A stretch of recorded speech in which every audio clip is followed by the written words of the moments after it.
زۆر باشە دیارە ئەردوغان ئەمڕۆ لە دیاربەکر و باتمان بوو دەم پارتیش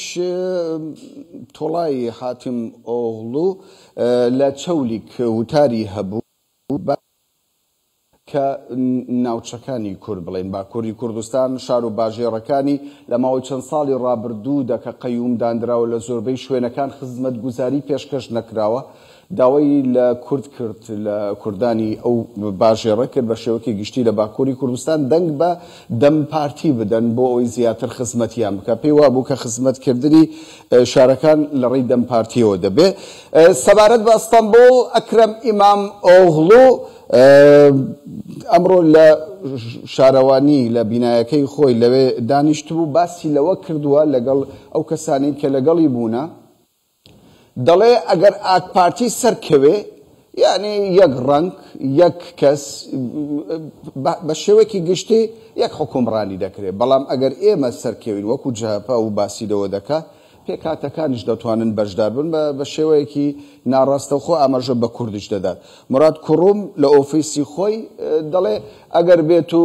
دەنگ بە ئاک پارتی و بە مراد بدەن ئەوە بێگومان پرۆژەی گەورە لە ئەستەمبۆڵ دەست پێ دەکات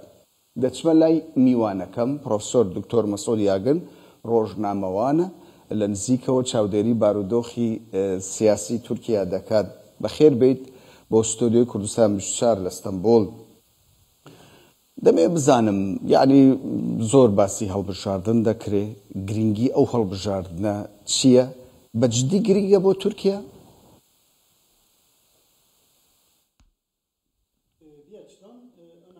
بەڵێ لەلایەکەوە گرنگە و لەلایەکشەوە گرنگ نییە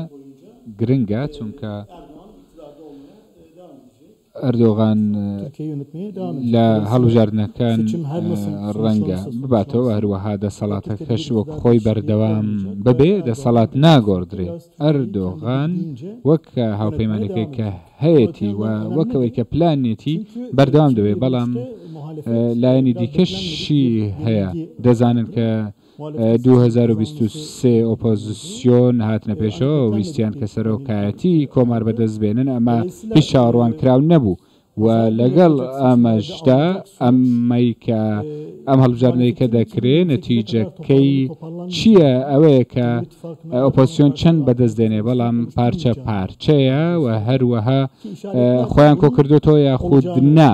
نەتیجەی باشیان دەبێت یاخود نا ئەمانە هەمویان لە بەرامبەر دەسەڵات دەردەکەون و هەروەها لە ئێستاوە دیارە کە مخالفەت چی دەکا یاخود نا تۆ کەسێکی سەر بەخۆی نە لە ئاک پارتی نە لە جەهەپە نزیکنی سەر بەخۆیان نەبیر دەکەیتەوە من پێم باشە بپرسم ینی ئەوەی کە لە تورکیا ڕوودەدات چێ سوجبارە چێ خەتابارە شەڕ بەردەوامە لەگەڵ پەکەکە لە عێراق شەڕ هەیە لە سووریا شەڕ هەیە دۆخێکی خراپی ئابووری تورکیا پێیدا تێپەڕ دەبێت ئەمان تەنها ئاک پارتی لی بەرپرسە یان هاوپەیمانەکانی یاخود دۆخەکە ئەمە دەخوازێت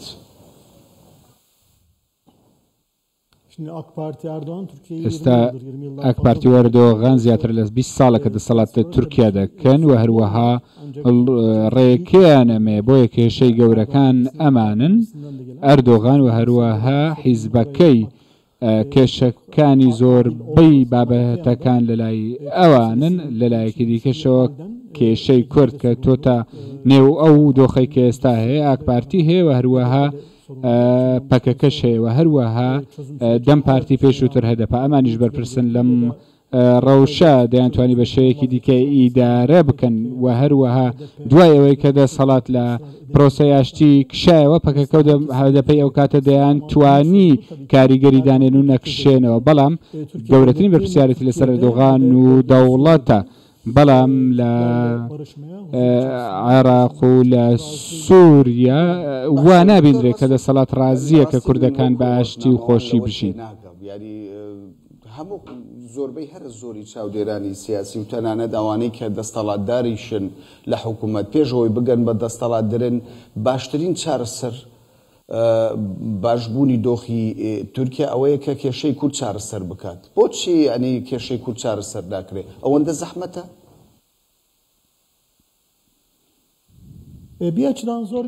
لەلایەکەوە زەحمەت و لەلایەکشەوە زەحمەت نییە لە تورکیا ئەو کوردانەی کە لێرن و چاوەڕوانیان لە دەوڵەت هەیە زۆر چاوەڕوانیان نییە خوێندن پەروەردە ناسنامە لە بەلەدیەکان کە تایبەت بن و هەروە قەیومیان نەبێ بە تایبەتی دەبینن کە کوردەکانی هەرێمی کوردستان چ مافێکیان لە عێراق باکوور ئەمەیان ناوێ زۆریش نییە بەڵام دەوڵەت هەندێک کللتوری تایبەت بەخۆی هەیە کە یەکسانی لە نێوان کورد و تورک نابینن و هەروەها حازر نین بۆ ئەمە بۆیە لەمڕۆوە ئاسان نییە چارەسەری کێشەی کورد هەرێمی کوردستان بکەین هەمیشە هەولێر پێگەیەکی ئارامی بووە نەک بۆ هەر هەرێمی کوردستان بۆ عێراقیش لە دۆخە ناخۆشەکاندا هەولێر بۆتە ساباتێک بەسەر عێراق دیموکراسی پاراستووە پێکەوە ژیانی پاراستووە ناکرێ لە تورکیاش بە هەمان شێوە تێڕوانینێک هەبێ بە هەمان شێوە خزمەتی تورکیا بکات یعنی پێتان وانە دەم پارتی ئەو ڕۆڵە ببینێ یان پێویست دەکە پارتی دیکە هەبێت تاوەکو ئەو ڕۆڵە ببینێ دەم پارتی دەتوانێت مەلاستۆ بگرێ و دەتوانێت لاستۆشی نەگرێ بەڵام پێشتر پێویستە پەکەکە سیلاح جێبهێڵە ئەگەر سیلاحیان بەدەستەوە بە هیچ چارەسەریەکی دیموکراسی نابێ و هەروەها ئاسان نابێ بەڵام ئەمانیش سەبەب و هەنجەتی تایبەت بە خۆیان یان هەن ئەمان دەیانەوێ بەو شێوازە کێشەکان چارەسەر بکەن پەکەکە سیلاحی داننەوە کۆی کە پێویستەوە هەروەها دەڵێ ناتوانین و هەروەها ئێمە هەمومانەوە دەزانین لە 2016 لە دوای 2017 تاوەکو ئێستا پەکە لە نێوان لە تورکدا کاریگەریەکانی سفر بووە هیچ فعالیەتێکی نییە پەکەکەش لە شوێنەکانی کە دەکەونە چوارچەوەی تورکای چالاکیەکی نییە تۆ کە کاریگەریت نییە لە سەر سیاسەتا لەسەر هیچ شتێک واتە کاریگەریت نابێت لەسەر دەوڵەتی تورکیا بەڵام دەم پارتی دوای هەڵبژاردن سەلاحدین دەمیرتاش لەیلا زانا و هەروەها ئەحمەد تورک ئەو قسانەی کە کردنیان من پێم وایە ڕەنگە شتێک لەمەوە هەڵقوڵێ و هەروە بێتە پێشەوە هەندێک فیگۆری دەم پارتی و ئەوانەی کە باسمان کردن ڕەنگە بە تورک بە پەکە بڵێن کە سیلاح جێبهێڵن یا خود لە بەرامبەر تورکیا بەرامبەری بەکار نێنن هەروە وتەکانی ئەردۆغانی شەگەر چی بکەینەوە لە دیار بەکر هەر ئەمەی لێ چاوەڕوان دەکەین ڕەنگە شتێک بێتە ئاراوە دەمیرتاشت کرد کە کەسایەتێکی دیارە پێشتر پشگیری جەهەپەی کرد ئەم جارە پێ وایە پشگیری ئاک پارتی بکات کە ئێستا لە زیندانە سەلاح ئەحمەد پشتیوانی سەلاحدین دەمیرتاش بۆ ئاک پارتی پێویست نییە ئەگەر سەلاحدین دەمیرتاش بە شێوەیەکی بەهێز لە پێشدەم پارتیەوە ڕابوەستێ لەلایەن کاندیدەکانی ئەوەیە کە ویستەکەی ئاک پارتیش بەجێ دێ چونکە دەزانن ئەمە هەندێک زەحمەتە دەمیرتاش ئەوە دەڵێت ئێمە لە ئۆپۆزیسیۆن سیاسەتی مەبۆ لایەنی ئۆپۆزیسیۆنەکان هیچ نەتیجەیەکی نێنا پێشەوە کە خێر بێ بۆ هەموو تورکیا ڕاستە لەگەڵ ئەردۆغان سەرمان بەیەکەوە هەروە لە بەرامبەر یەکەوە ڕاستین بەڵام ئەگەر چارەسەری کێشەی کورد بکرێ ئەردۆغان دەیکا ڕاستە پشتیوانی ناکاوە هەروە هاوکاری ناکا بەڵام دەڵێ ئەدرسی چارەسەری کێشەی کورد ئۆپۆزیسیۆنی مخالفەت نییە بەڵکو ئەردۆغان و دەسەڵاتە ئەستەمبۆڵ هەرچەندە باژێڕەکانی باکووری کوردستان ئەوانی کە گەورن یەکلا بۆتەوە ینی پێشبینیەکان وا دەڵێن ئەنکێتەکان وا دەڵێن نزیکەی 4 بۆ 5 ملیۆن کورد کە مافی دەنگدانیان هەیە یعنی ئەمە کاریگەریەکی زۆر لەسەر دەرەنجامی هەڵبژاردننی شارەوانی ئەستەمبول دەکات بەڵام ئەگەر تۆ لە هەر کوردێک بپرسی یعنی دەڵێ دەبێ کورد ئەو پێگە بەهێزەی هەبێ لە ئەستەمبۆل دەبێ مافیشی بۆ دابین بکرێ ینی هەندێک پێداویستەکانی ژیانی بۆ فەرەهەم بکرێ سوودمەند دەبێ کورد لەم هەڵبژاردنە بە ڕای تۆ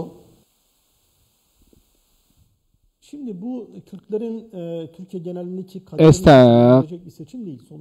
کوردەکان نەکەوتونەتنەوەی هەڵبژاردنەوە کە قەدەرەکە دیاری بکە لە تورکیا بەڵکو هەڵبژاردننی گشتیە ئەوە دەکە کوردەکان لە نەسنامەوە زیاتر شتێکی دیکەیان وەکو بەڵێن پێ نادرێ ینی تۆ کە ببیت بە سەرۆک شارەوانی یا خود ناتوانانی هیچ بۆ کوردەکان بکەیت کوڕوم بێ یا خودی مامۆغڵۆ بی باتەوە ناتوانن ئەسناو بۆ کوردەکان بدا هەندێک خزمەت گوزاری دەتوانێت بگەینێت تا و ناوچانەی کە کوردەکان لێی دەژین بەڵام زیاتر لەمە نا بەڵام کوردەکان چ تەرجیحێکیان دەبێت کێ هەڵدەبژێرن ئەو کوردانەی لە ئیستەنبۆڵن شتێکی زۆر بنسبەت ئێوانەوە ناگۆڕدرێ بەڵکو چۆن خزمەتێکیان دەوێت دەتوانن ئەمە نیشان بدەن ئیمامۆغڵۆ ڕەنگە خزمەت گوزاریەکانی باش بێ بۆ کوردەکان یاخود کوڕومیش بە هەمان شێوە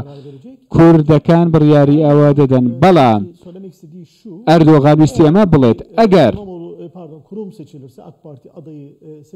کوڕوم بوو بە هەڵبژێردراوی شارەوانی گەورەی ئیستانبۆڵ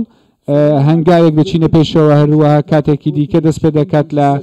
چارەسەری کێشەی کورد بەڵام ئەمەش زۆر کۆنکرێتی نییە ئەگەر ئیماژەیەکی باش هاتبایە پێشەوە فیگۆرەکانی دەم پارتی وەکو سەلاحدین دەمیرتاش دەیان گوت بە هاوڵاتیانی کورد کە دەنگ بدەن بە ئاک پارتی کێشەی کورد لە تورکیا ڕۆلی هەولێر بە تایبەت ڕۆلی سەرۆک بارزانی یەکجار گەورە بوو ئەردوغان چاوەڕێ دەکرێت لە مانگی 4 سەردانی بەغدا بکات هەروەها پێشبینی دەکرێت سەردانی هەولێرش بکات لەگەڵ سەرۆک بارزانیش دیدار و کۆبنەوەی هەبێ یعنی ئەوەی کە پێشبینیە تا ئێستا شتی فەرمی نییە تەسەوڕ دەکەی جارێکی دیکە پرۆسەی چارەسەری دەست پێ بکاتەوە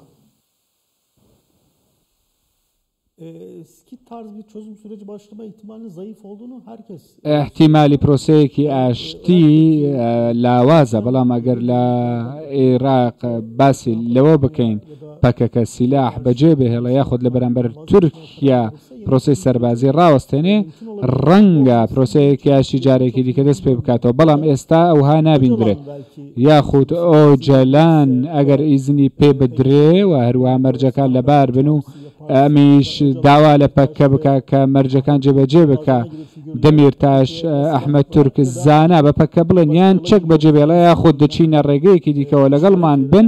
ئیشارەت و ئیماژەیەکیان پێدان ڕەنگە بەو شێوازە پرۆسەیەکی چارەسەری دەست پێ بکات یاخودی پێکە قەناعەتی پێ بکرێت چەک بەجێ بهێڵە یاخود بێتە ژێر چوارچێوە یاسایی تورکیا بە شێوازێک لە شێوازەکان بۆ ئێستا لاوازە پێشتر قسەمان کرد باست لەوە کرد کە من پێشبینی دەکەم ئەکرەم ئیمام ئۆغڵۆ سەرکەوێت من دەمەوێت بزانم هۆکارەکان چییە لە کاتێکدا لە 2023 یعنی جاپە هاوپەیمانێتێکی شەش قۆڵی پێکهێنابوو بەرامبەر بە ئەردوغان شکستی هێنا ئێستا موراد کوڕوم ئەردوغان لەگەڵ 17 وەزیر پشتگیری موراد کوڕوم دەکا و پارەشەیە حکوومەت هەموو هاوکاریەکی هەیە بۆچی دەڵێ ئەکرەم ئیمام ئۆغڵۆ پێم وایە سەر دەکەوێت Şimdi bir kere ben tabii ki یەکەمیان باوە بڵێ من تەماشای خوێندنەوەکان دەکەم دەنگی خەڵکمان لە دەستا و هەروەها هاوڵاتیان زۆربەیان دەڵێن کە ئیمام ئۆغڵۆ دەیباتەوە جارێک دیکەمەتان بیر دەخەمەوە کە 2017 ئەو ڕفراندۆمەی کە هەبوو ئەردۆغان و ئاک پارتی و جمهوری اتفاق لە ئیستانبۆڵ نەیانتوانی زۆرینە بەدەست بێنن 50+1 هەرچەندە زۆرینە لەگەڵ ئەردۆغان بوون لە تورکیا بەڵام لە ئیستانبۆڵ ئەمە پێچەوانە بووە نەیتوانی بەدەست بێنێ ئەوەی ئێستاش دەبیندرێت کە ئیمام ئۆغڵۆ هەرچەند پارتی لە پشتەوە نەبێ ڕەنگە ئەمانەی کە دەنگدەری پارتی نەمیش دەنگی پێ بدەن و هەروەها نیوەیان زیاتر لە ئاک پارتیەکان دەنگ بە ئیمام ئۆغڵۆ دەدەن ئەمە تۆ دڵنیای لەمە دەنگی پێدەدەن بەو شێوازە بەڵێ بەو شێوازە ئەمینم ئەنکێتەکان و ڕاپرسیەکانی نێو خەڵک و کۆمەلگا ئەمانە پیشان دەدەن دەنگەکانی مەرەل بێشتاش 4.4 دەبینرێن و زیاترینیان دەنگەکان بۆ ئیمام ئۆغڵۆ دەبن زۆر سوپاست دەکەین دەستان خۆش